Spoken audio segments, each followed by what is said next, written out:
জেগে ওঠো গৃহবধূ ট্রাস্টে রাখি সরকারের আহ্বানে আমি উপস্থিত হয়েছি।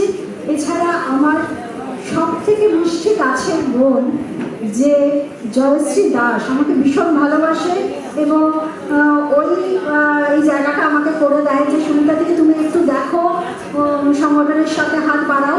তা আমি এরকম যারা ভালো কাজ করে সেই সব সংগঠনের সাথে আমি আছি এবং চেষ্টা করি তাদের পাশে থাকার, কিছু কাজ করার, ভালো কাজ, অবভিয়াসলি ভালো কাজ, আমি সেই কাজগুলো করবার জন্য ছুটে সকলের সাথেই হাত মিলাই। সুতরাং রাখিকে জোগাড় দিয়েছে, আমাকে বলেছে একবারই জয়শ্রী যে ওর নামটা করতেই হয়, ভীষণ ভালোবাসে, সব অনুষ্ঠানে আমার সাথে প্রায় থাকে। আজকেও 4খানা অনুষ্ঠান আছে, আজকে এখানে এসেছি, এরপরে দুটো বেরিয়ে যাব, তারপরে আরও দুটো অনুষ্ঠান রবীন্দ্র সদন এবং বিড়লা সভাঘরে আমার কাভারেজ আছে। সুতরাং বড় অনুষ্ঠানগুলোতে আমাকে থাকতে হয়, যেতে হয়, অনুষ্ঠান চলুক এবং কাজ চলুক, বিশেষ করে ভালো কাজ। একটা সংগঠন তৈরি করা এত সোজা ব্যাপার নয়। আজকে যে সংগঠনটা ও তৈরি করছে রাখি, আমি স্যালুট জানাচ্ছি।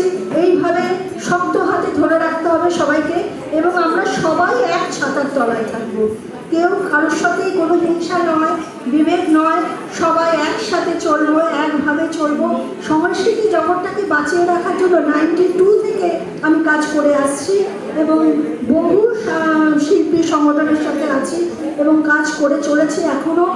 সবথেকে ভালো বিষয় যে শিল্পীরা যারা বড় শিল্পী, বড় মাপের শিল্পী, সেই শিল্পীদের সাথে আমি কিন্তু একদম খুব কাছ থেকে ওঠা বসা, ঘর থেকে, সামনে থেকে।